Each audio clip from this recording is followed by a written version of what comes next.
Cohen from Hunter College, and I could not be more excited to present this last in our NS Trig series for this academic year. We thank this committee. We have been on hiatus revising the principles of community engagement, the CDC and NIH text on community and community engaged research, but we wanted to close out our season with an unbelievably important and exciting presentation from international presentation from the front lines of COVID. So we are very grateful to Dr. Carolyn Sun and the team that she has assembled before us today to talk about the issues that they have seen on the front lines and to really give us a view of what nurses have faced. I think many of us know, but what nurses have faced over this past year. So I just want to say in welcoming everyone that we hope that you're all safe and sound, that we look forward to a year of healing, and that we're delighted to really kind of move the conversation forward in terms of what is in our future by looking at some of the work that nurses have done over this past year. And with that, I will turn this over. Before I do, we will be recording this session. So again, we are recording this session so that people, this is an international session. It's we're in a number of different time zones, including morning and night. And so many people who would love to attend cannot. And we're recording for that reason. It'll be posted to our YouTube channel, but we needed to let everyone who's on the call now know that the call will be recorded. So with that, I will turn it over to Dr. Carolyn Sun, who will introduce the panel. Thank you, Liz. I'm so excited to be here, and I wanted to thank Dr. Cohen for helping us organize this, as well as Dr. Banks at the NINR. And thanks to Dr. Altobi, whose idea it was that we should have a panel where we can hear what it's like for other people around the country and around the world. And I think what's really interesting is just how the experiences are so shared and so common, no matter where you are. And so I'd like Dr. Altobi to introduce yourself, please. Thank you very much, Dr. Sun, and it's our honor and pleasure really to meet with all of you today and with all the participants. First of all, allow me to really thank Hunter College, Dr. Cohen, Dr. Sun, and the team over there, and also NIH for giving us the opportunity to share this experience. And my gratitude also to the speakers of today, who are the frontline heroes, and we would like to hear from them how it is like in the fight against COVID in their countries. So we will start introducing the speakers, and allow me to start with my countrymate, Ms. Kamla. So Ms. Kamla, the floor is yours to introduce yourself.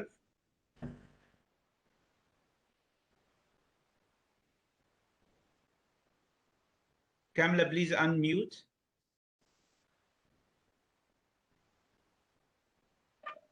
There we go. So, hello from the Sultanate of Oman. Actually, it's an honor for me to be with you today to participate in this great conference, to share my experience of being a nurse, work in COVID ICU since the pandemic has started. My name is Kamla Sulaiman Muhammad Al-Nasri. I got my bachelor degree in nursing from University of Nazwa in 2017, and currently I'm working as a staff nurse in Sultan Qaboos University Hospital in intensive care unit. Thank you once more for providing me the opportunity to participate in this great conference and to represent nurses from Oman. Martha, would you introduce yourself? Yes. Hello, everyone. My name is Martha Moscow. I'm a registered nurse at New York Presbyterian Weill Cornell Hospital, located in New York City. I work in our HIV specialty and primary care clinic for adults living with HIV. And I'm so happy to be here. Thanks so much, everyone, for having me. Thank you, Martha. And Dr. Nyamakura, could you introduce yourself, please? Yes, please. Thank you very much, Caroline. My name is Rudo Nyamakura from Zimbabwe. I am a registered nurse who got educated at the University of Zimbabwe. with a bachelor's degree in nursing and a master's degree in nursing. I also did clinical epidemiology. I am working as a lecturer at the University of Zimbabwe, and I participate in both teaching theory as well as clinical for bachelor's degree nursing students and master's in nursing students. I am also a nurse practitioner practicing at the biggest hospital in Zimbabwe. It's a central hospital in the capital city. So my role is dual, both teaching and practicing at this major hospital. And I've had experiences of working with students in the hospital as well as practicing in the hospital. Thank you. Thank you, Rudo. It's a pleasure to have all of you here. So we'll go ahead and get started. The first question we wanted to ask is, if you could tell us, how has the coronavirus affected your country? And by way of putting things in context, I've also asked the presenters to give a brief overview of their country. So we'll start first with Kamla. Okay, so my country is Oman. Oman is located on the southeastern coast of Arabian Peninsula. The capital of Oman is Muscat. Our current population is around 4.5 million, and our new ruler is His Majesty Haytham bin Tariq bin Taimur Al Said. And I'm just very glad to say that United States and Oman both has a very strong diplomatic relationship, and both countries were enjoy the long, stable friendship over 200 years back. So the statistics provided by Ministry of Health shows that around 219,529 cases of people has been infected with the coronavirus, in which 91.6% of recovery, so 91% like got recovered from COVID, and 2,370 of cases of death. Then, since the past 24 hours, like 124 of cases has been admitted in the whole hospital in Oman, in which 265 cases admitted in ICU. For sure, like other countries, Oman economical status has been affected with the pandemic. So many people unfortunately lost their jobs, and so many people lost their business. And this has affected them negatively and affected the economical status of the country as well. In addition to that, because of the frequent lockdown has been decided by the Supreme Committee, so many people also lost their business, and this has affected them negatively and making them enough to live in stress. Thank you, Kamla. I wanted to also remind the audience we're taking questions at the end. So as you're listening to the speakers, if you have any questions, feel free to chat or jot it in the chat box. Our next will go to Martha. Hello again. So the population of the United States is around 328 million people, with 33 million cases of COVID-19 documented approximately, and 592,000 deaths to date. I work in New York City. The population of New York State is 20 million people, and we're the fourth most populous state in the country of 50 states. And then the New York City population is 8.4 million people, which is obviously a significant proportion of the state population. In New York City, we've had 948,000 COVID-19 cases and 33,000 deaths to date. I work in Manhattan, which is the central island of New York City. You can see there on the map. It's very densely populated with a lot of person-to-person contact on subways and transportation, on the street, densely packed offices and living centers. Basically a dream for a respiratory virus and a nightmare for preventing widespread infection. So New York City was certainly considered an epicenter of COVID-19 in this country, as one of the initial large cities in the country that had widespread infection. So just to give everyone a little bit of a timeline, the first confirmed case of COVID-19 in the US was on January 21st of 2020. The first in New York State was on March 1st, and the first 2 documented COVID deaths in New York State occurred on March 14th of 2020. We had what was called a pause order from our governor, which stood for Policies to Assure Uniform Safety for Everyone. It was an acronym that the governor created, the governor's office, and that went into effect around March 16th, with public schools closing, public events and gatherings being prohibited, and all non-essential workers mandated to stay home. We remained under this pause order into June of 2020 in New York City, around May for parts of New York State as they started opening up, and the first cautious reopenings happened after that. A second wave of infection started around November of 2020 and continued through around April of this year of 2021, as larger and larger portions of the population started receiving the COVID-19 vaccinations, steadily decreasing COVID-19 case numbers. The first group of frontline healthcare providers started receiving COVID vaccines in December of 2020, with progressively larger portions of the population becoming eligible after that. Thank you. Thank you, Martha. And last but not least, Rudo. Thank you very much. Like I said, I'm from Zimbabwe, and Zimbabwe is a country located in the Southern Africa region. It's a landlocked country, and its neighbors are South Africa to the south and Botswana to the west, Mozambique to the east, and Zambia to the north. And Zimbabwe has an estimated population of 15 million, quite small compared to the other presented countries. And it has 10 provinces and 61 districts. And we experienced our first COVID case on 21 March 2020. And at that time, we had heard so much about COVID because it was affecting other parts of the world.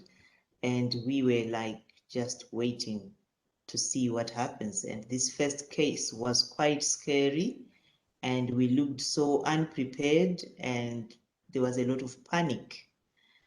And so we then started to see numbers escalating, and COVID tests were introduced, and we were surprised that COVID was actually on the increase in our country as well. So to date, we have recorded a total of 38,998. This is of yesterday, 1 June.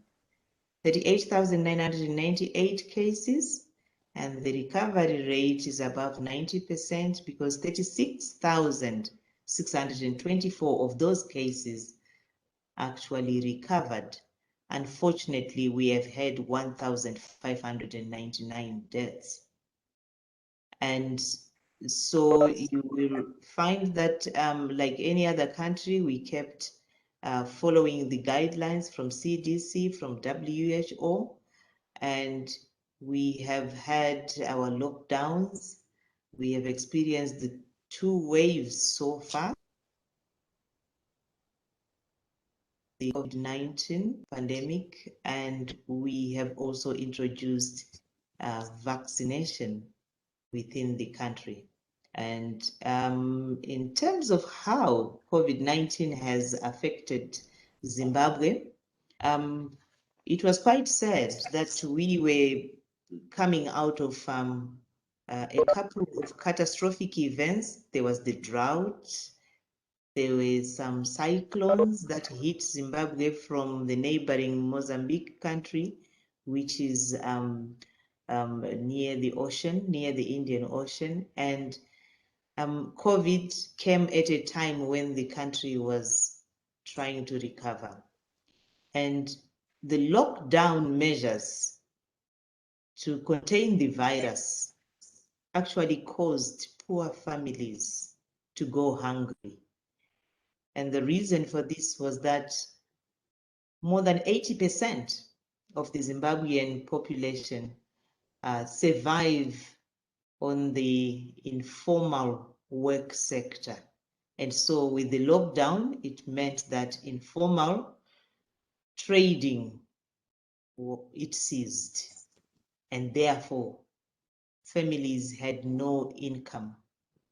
And there were food shortages. Zimbabwe relied at that stage and is still relying to some extent on food supplies from South Africa, and South Africa was hard hit. It was hit harder by COVID-19 than Zimbabwe, so it meant there was no food coming with the lockdowns, and food prices started going up. And so you find that families were affected. Poverty became worse, and the lockdown confined people in their home environments with very little to do, very little entertainment, and with poverty around, obviously tempers would go up because you are faced with a family you can't feed. And we started to see a lot of domestic violence going up. So many cases of domestic violence were reported, and this was quite a sad development, coupled to the fact that people were just uncertain about their future. And worse still, when people started dying from COVID-19, it would be like sporadic deaths being experienced here and there, but it was affecting people more because one death meant that many more might follow. So there was a lot of stress and anxiety in the communities as well. And the economy of the country was largely affected as well, because with lockdown, businesses were closed, and it gave the economy a big bash, and it caused the economy of the country to decline. And by the time the lockdown measures were lifted, everybody was really trying to scramble for whatever opportunity and to try and make a living. But you would find businesses suffered. Companies could not recover as fast as they should have. So in a nutshell, the COVID-19 pandemic really affected the country socially, economically, and families were suffering. And they are still suffering because lockdown measures have been relaxed, but things are not yet quite back to normal. Thank you. Thank you for sharing, Rudo. I'm sorry to hear that. So our next question is if you could please share what it's been like for you working as a clinician on the front line, and we'll go back and start again with Kamla. Okay. Actually, working as a bedside nurse in COVID ICU, watching patients from different ages die every day is really a traumatic experience for me. We go to work with the hope that the patient may get recovered and feel better the next day. But the reality proves different. Instead of recovery, we were losing patients every day. And this really was very painful for us. I was seriously affected with this pandemic because I was the first batch of frontline nurses has been pulled to cover the shortage in ICU since the pandemic has started. And unfortunately, I got infected after 1 month of being posted there. At that time, there was not much information about coronavirus. The whole world was struggling to understand the pros and cons of it. So I was really in deep stress, not knowing whether I'm gonna survive it or not. I cannot even explain the stress that my family had when they knew that I'm COVID positive. So working in ICU is really hectic. However, the rules has been taken by the hospital and make us so stressed because our working hours has been extended from 8 hours to 12 hours shifts. and then wearing the PPE for a long time, making us really feel suffocated and then breathless. We hardly got time to even rest or even eat. And imagine with that physical exhaustion, working with the hemoglobin of 8 and severe insomnia you are suffering from, but still you need to overcome that fatigue and you go for work on the next day to provide a quality of care for your patient. We learn to sacrifice our own health for the sake of patient. In conclusion, I can say the physical and emotional stress that I have been through since the pandemic has started is really unexplainable. Thank you, Kamala, for sharing. Martha, will you go next? I think you're muted, Martha. Sorry about that. So in my setting, it's an outpatient clinic, so it was a little bit different from what you've heard from Kamala and probably from other American nurses talking about their experience of being in the COVID-19 pandemic, working in the COVID-19 pandemic. So telephone triage really became our lifeline. We worked to keep patients out of the hospital who could be at home safely with our monitoring and get patients to the hospital who needed escalated care. We made daily follow-up calls to patients with suspected or confirmed COVID-19. And initially, through most of early 2020, even through much of the summer months here, with June, July, August, it wasn't possible to get non-hospitalized patients tested because of supply limitations on testing. So we counseled patients on self-monitoring for urgent symptoms like unrelieved shortness of breath, when to call 911 or go to the emergency room and hope for the best. As Kamala mentioned, we were learning about COVID at the same time as we were educating our patients about it and trying to triage, trying to offer care, really as information was becoming available about it. Throughout New York City, there were shortages of EMS support since there was such an increase in demand. They would do triage at the scene and decide if patients should be transported to a hospital or kept at home, again with monitoring. There was a specific patient I remember who called with unresolving shortness of breath, in distress, who clearly needed to be evaluated and given care in the emergency room. But they didn't want to go. They were very fearful because of what they'd heard about high COVID rates in hospitals, shortages. Eventually, EMS came, evaluated them, and convinced them to go to the emergency room and get the care that they needed. Notably, also our team of doctors, nurses, nurse practitioners, social workers, also transitioned rapidly to telemedicine platforms, which presented many issues, as you can imagine. But our providers did an incredible job of adapting on the fly so that patients could still access care without having to present in person, without having to travel to the clinic, obviously all the risks involved in that. We still provided in-person care for patients who required non-emergent but urgent care needs for in-person care. And you can see a picture there of me and one of my colleagues, Inez Brandon, in our office on the job. Thank you. Thank you, Martha. And I apologize, Kamala, I forgot to share your picture earlier. This is Kamala working in the clinic. And finally, Rudo, would you share your experiences, what they've been like for you? Yes. Lots of experiences to share. To start with, the hospital that I work in had to be divided into two zones. A red zone, ready to admit COVID-19 patients, and a green zone, which would admit non-COVID cases. My work is mainly in the adult and pediatric intensive care units. But when I'm working with students, I also go to the general wards, instructing students, doing clinical teaching and clinical evaluations.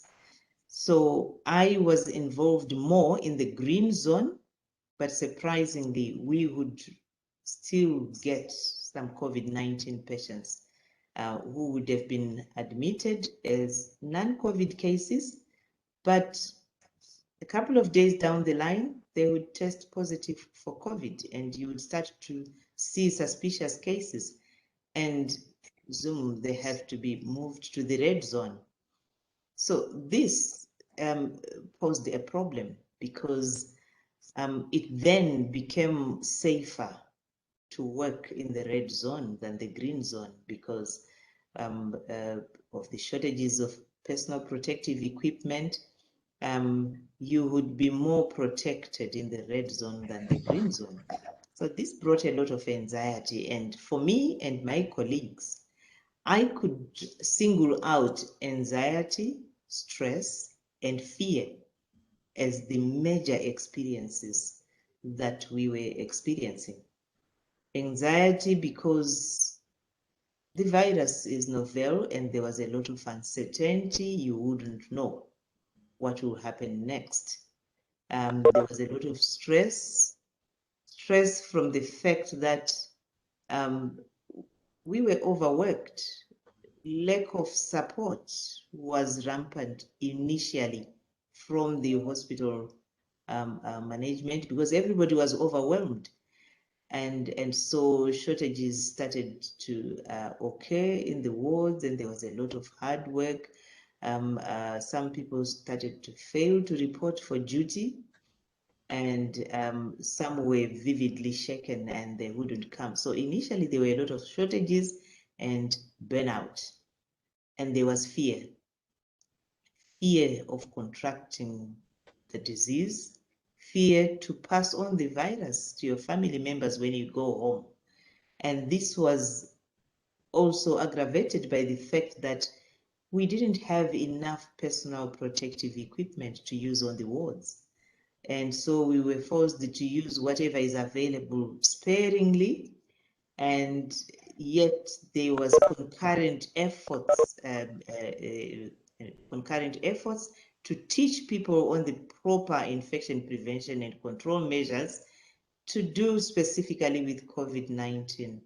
And so you would know what to do, but you can't really implement it on the wards because you don't have enough personal protective equipment.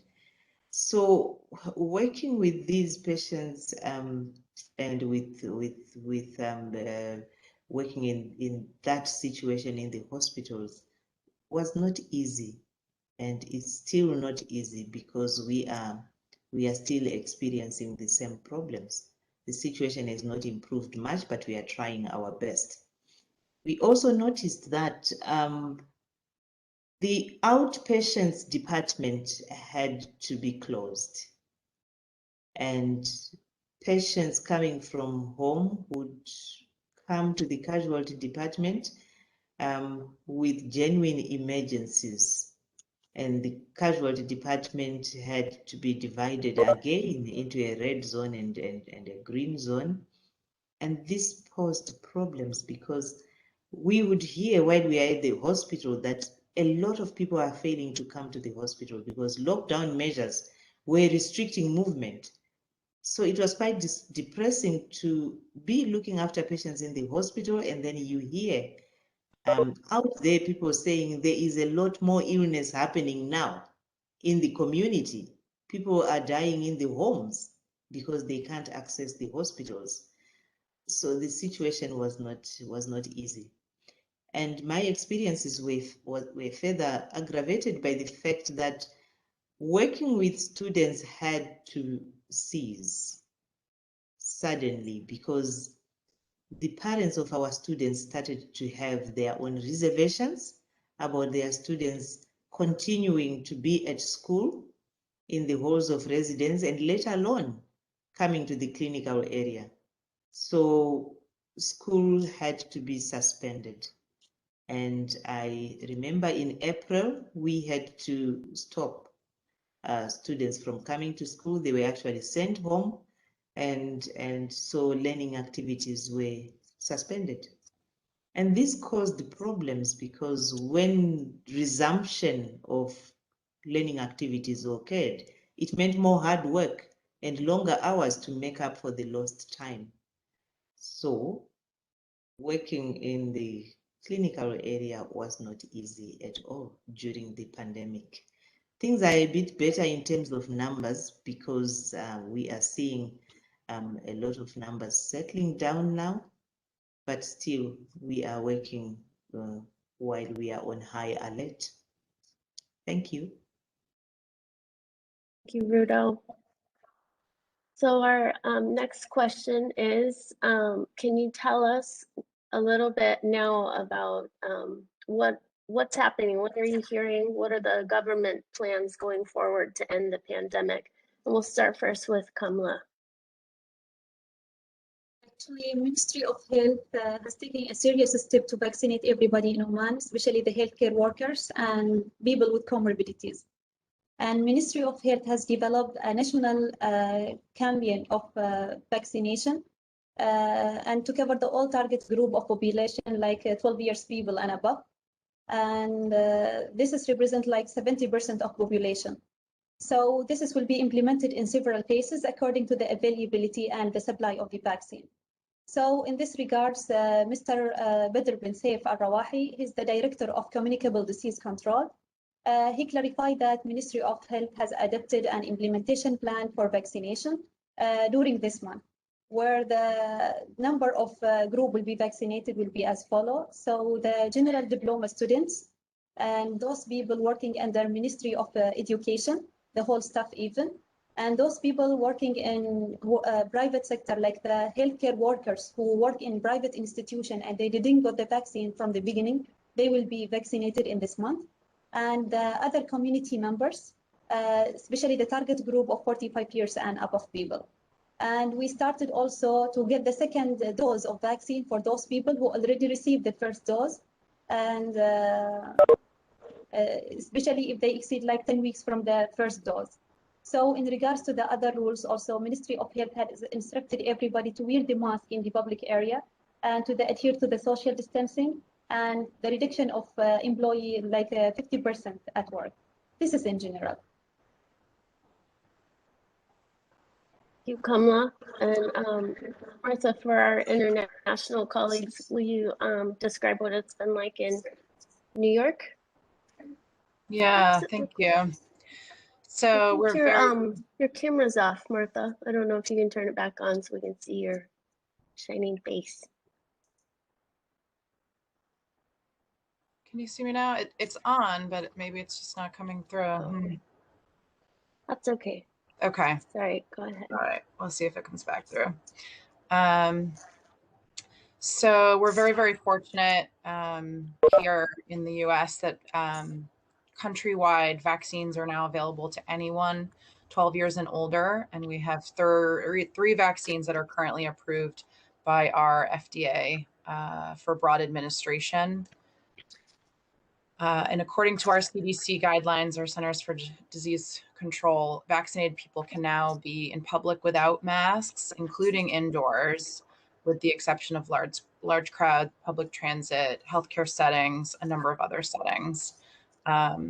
There's still significant vaccine hesitancy across the country, which is also trying to be combated by our many health departments.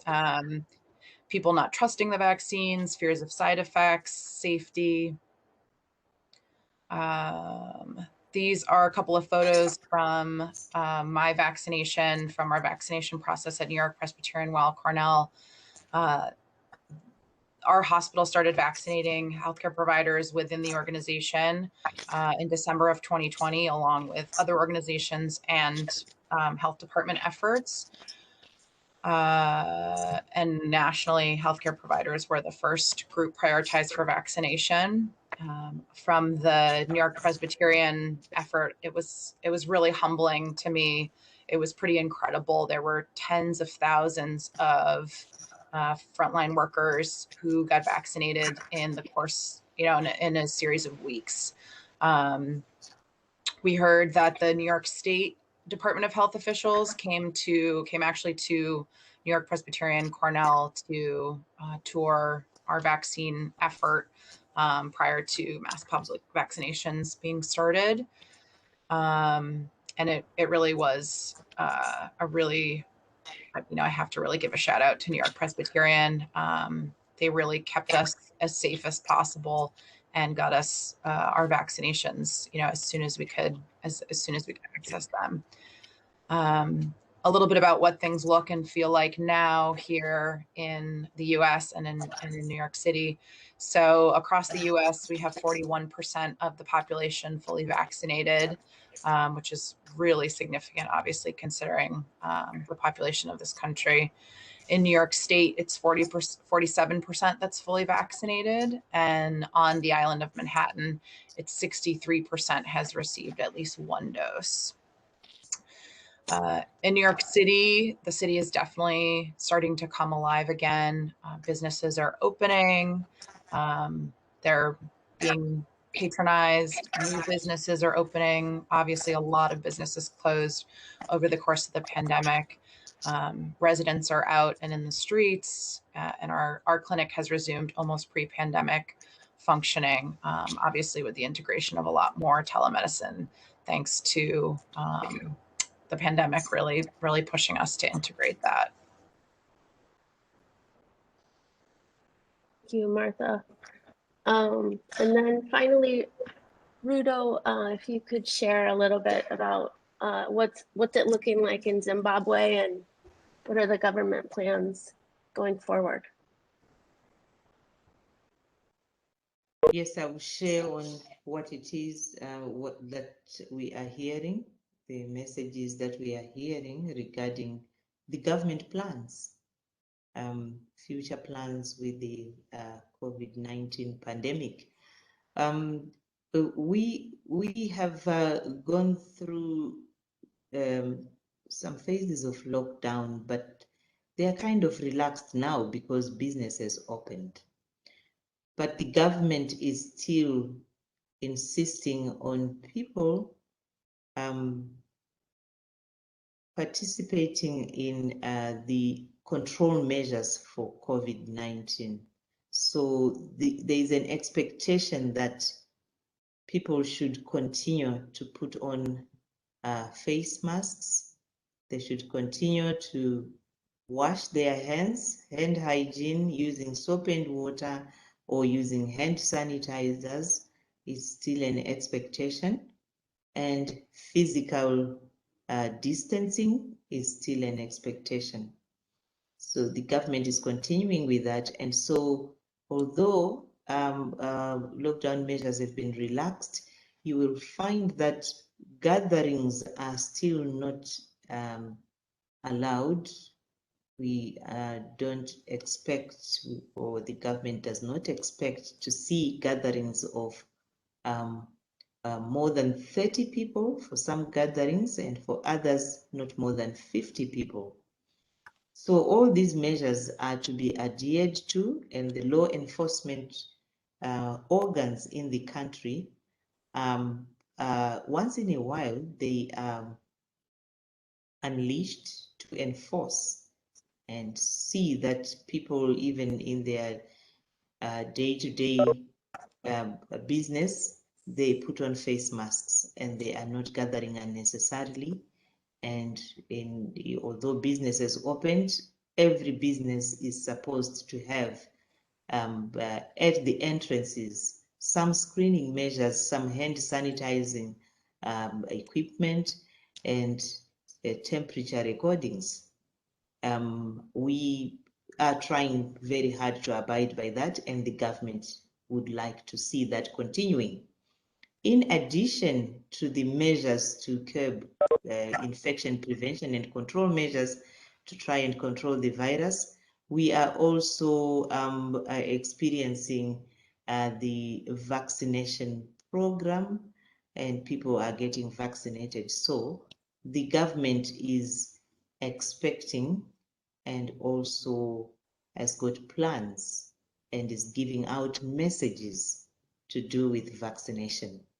The vaccination program for COVID-19 was launched on 18 February 2021, And it started with the frontline workers being given priority because we had received 200,000 doses of the vaccine as a donation from China, and then the government went on to purchase some more.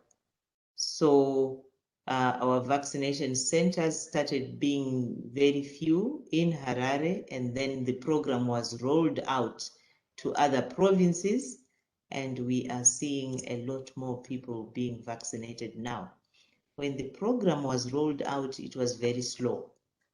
There was a lot of vaccine hesitancy. People were not so keen because of the negative publicity and the conspiracy theories that we saw on social media before the vaccination program was rolled out. So by and large, the government is still encouraging and it's expecting people to be vaccinated in large numbers. And we are seeing the numbers improving, numbers of those coming for vaccination. So far, we have had 678,003 people being vaccinated, getting their first dose.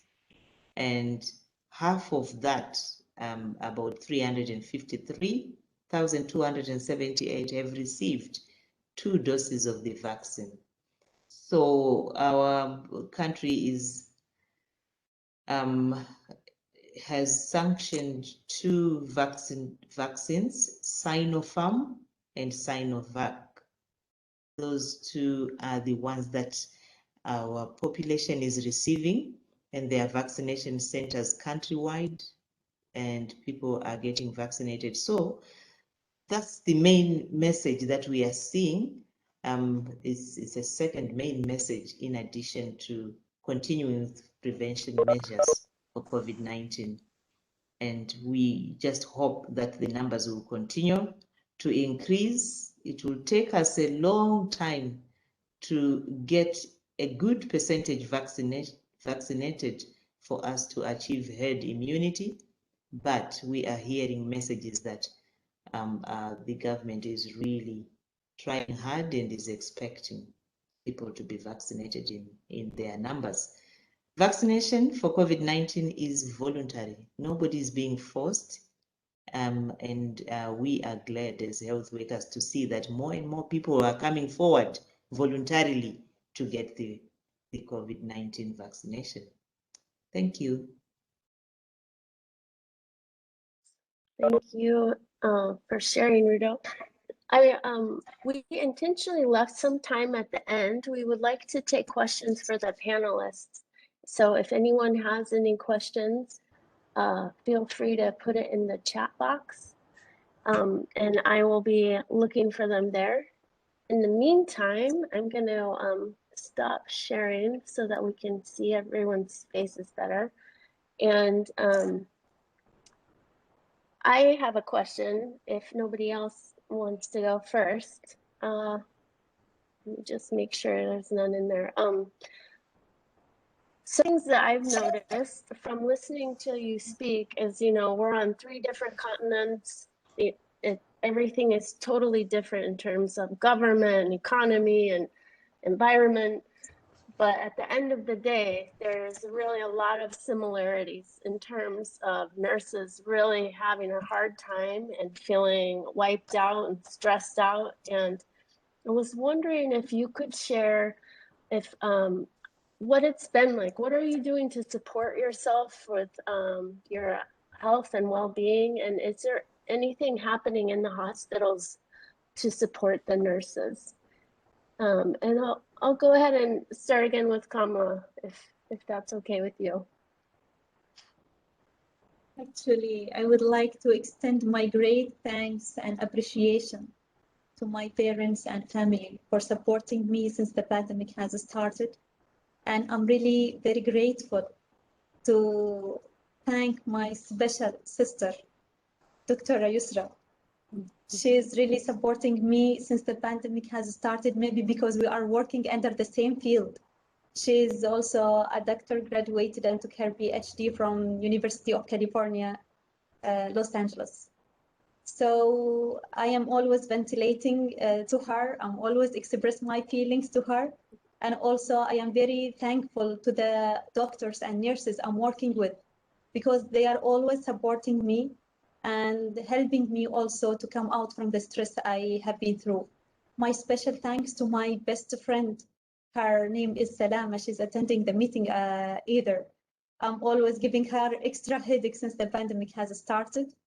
And they are really supporting me a lot. They try to push me up, even if coronavirus tries to pull me down. She wants just to tell a brief things. Welcome, she's welcome. Hello, everyone. Nice to attend the meeting. Hello, everyone. And we really support Kayla all the time, myself and my family, and we feel so proud of her. And we feel so proud of all the nurses around the world, and they have really proven that they are really true heroes. Since this pandemic has started, they sacrifice their needs, family needs, and time for the sake of patients. And I would like to say to nurses here in Oman and to the nurses in the world, thank you. Thank you for the wonderful job they are doing. Thank you for going beyond the call of duty. Thank you for all the hours of hard work and the devoted labor. And you have really proven that you are true heroes. So thank you so much. And we will be there always to support you. Thank you so much. Thank you. This is Kamla's sister happens to be on the faculty at the School of Nursing there. So thank you for hopping on. It was great to see you. Does anybody else want to share, or if Martha or Rudo, about what kind of support you're getting? Otherwise, Yeah. there is a question in the chat. Yeah, go ahead, Martha. I'd be happy to. This is a great question. Thank you so much for asking it. And it's incredibly important, throughout this pandemic. And since I became a nurse 12 years ago, it's just been such an honor and such a privilege to be a nurse and to be among nurses, be counted among these folks who, are not afraid to run into the fire. And, so many of us as throughout the pandemic had conversations about how, this is part of the job, but it truly is heroic, the sacrifices that have been made. As Kamala spoke about getting sick herself, fearing for her own life. These are really, really, really heroic efforts. And, for me, definitely huge thanks to my colleagues, my friends, my family, who really helped support me and keep us all able to keep going throughout the hardest moments of this epidemic. Another shout out to New York Presbyterian for offering continued mental health care resources and wellness support for staff remotely, in person, and a number of different forms of access. And for me, just making time to rest, to spend time with family and friends whenever and however possible. Spending time, in the parks here in New York City, trying to get outdoors when I could. And that is really what helped and kept me able to keep going.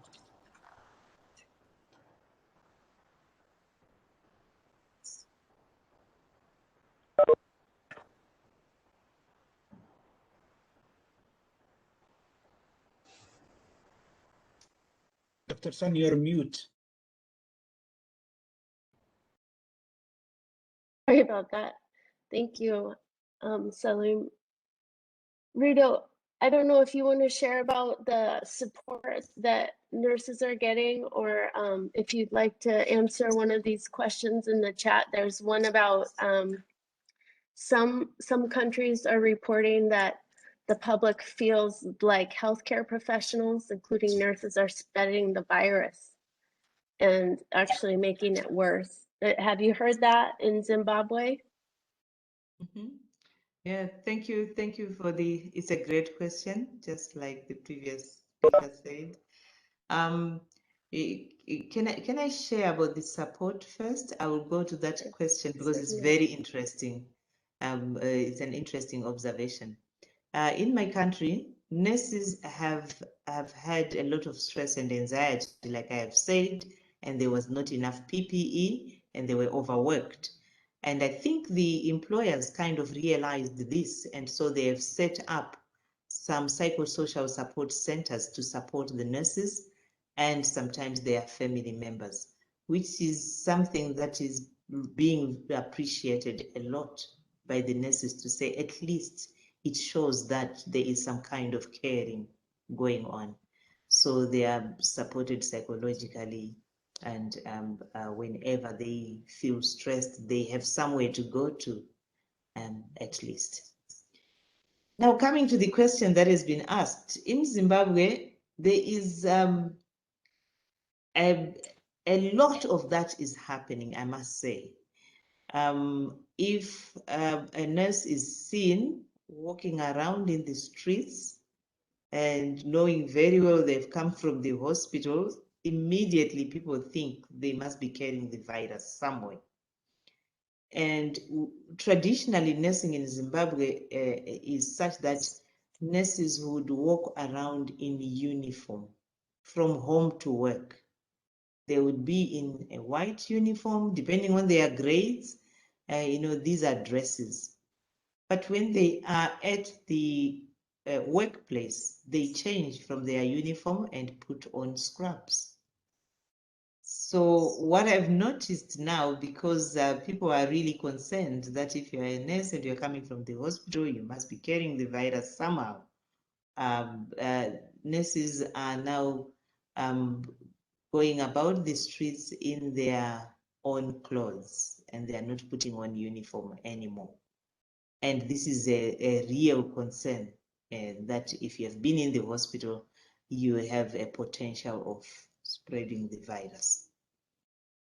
Not so much of spreading the virus, vice versa, to bring it to the hospital, but people have this phobia that the hospital is full of the virus.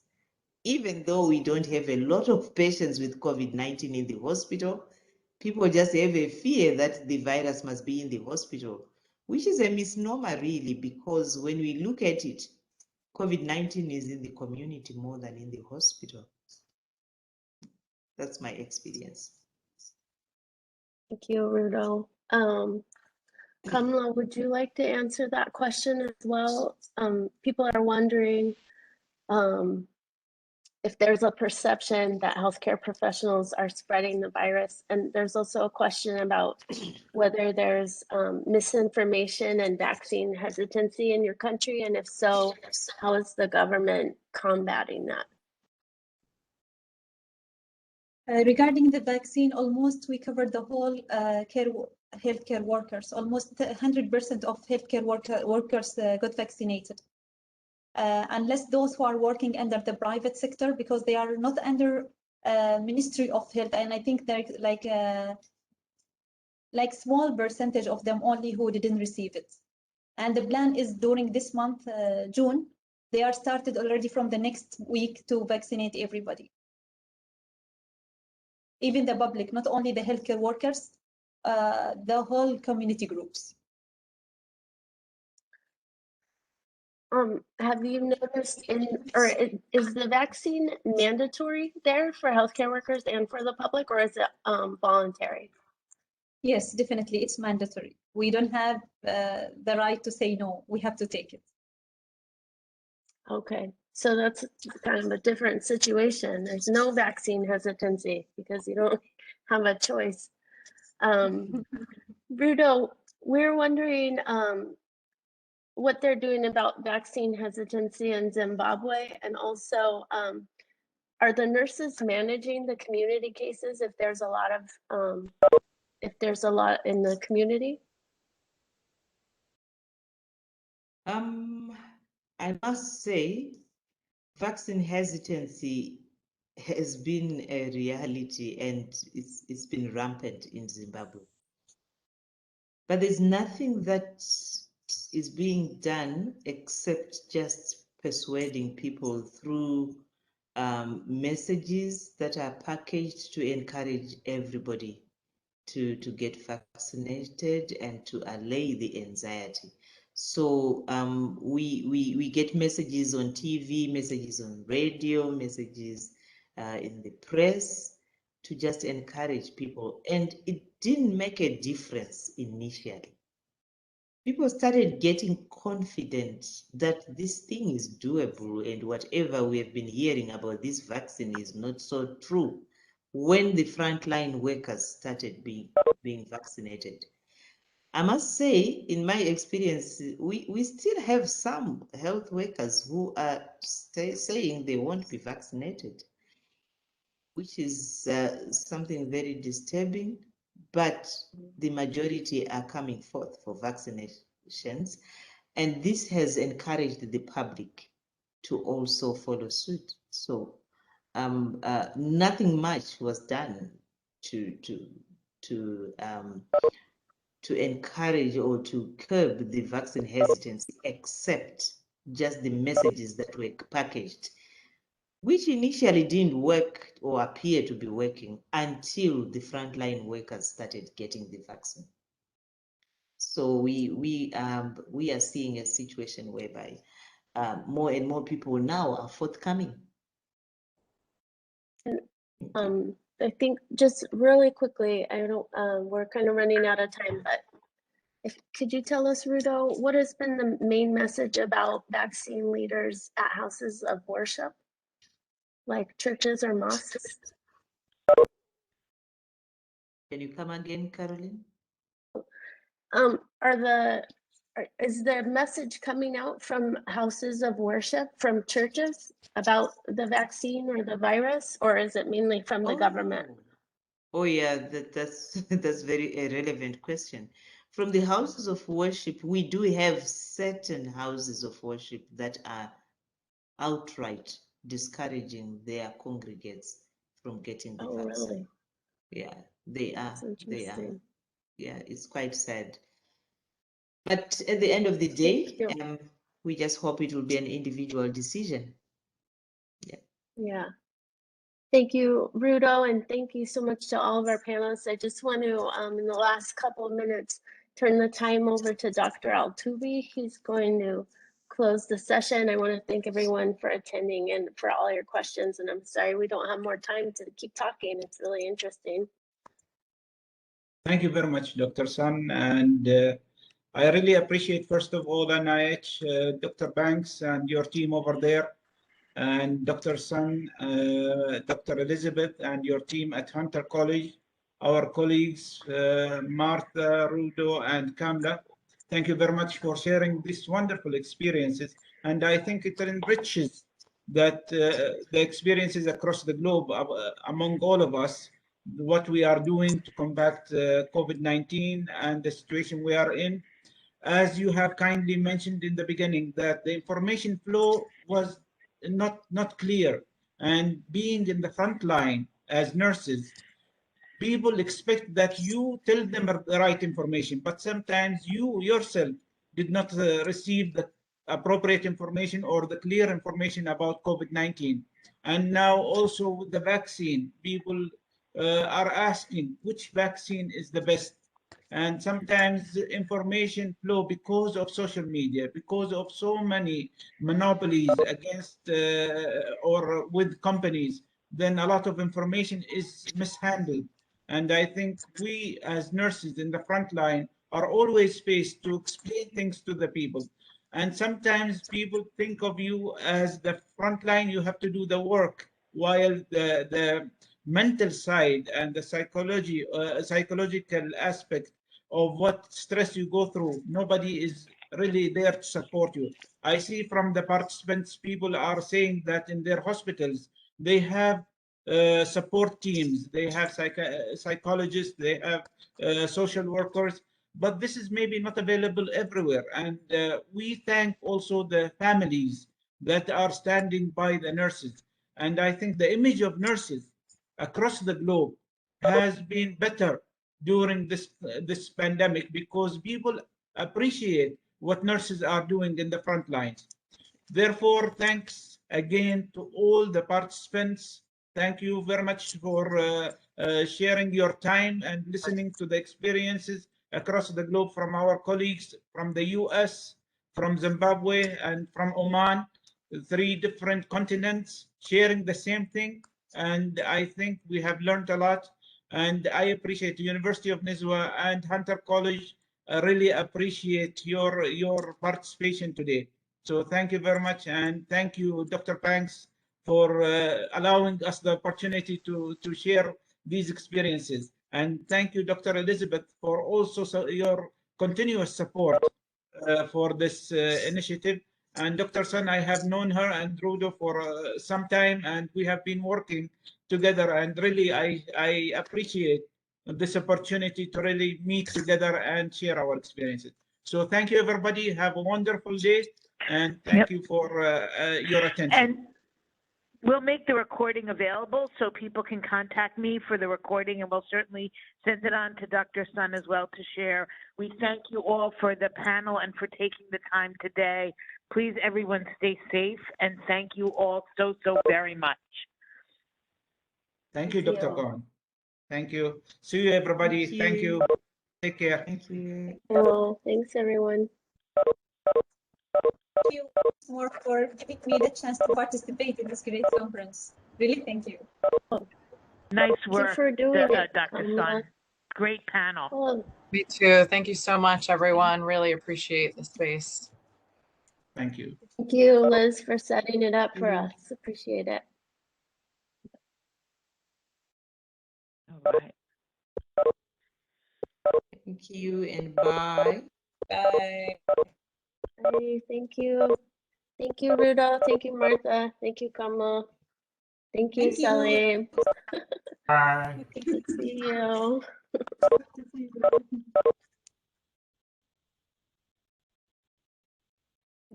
David, when it's ready, you can call me and we can do the upload.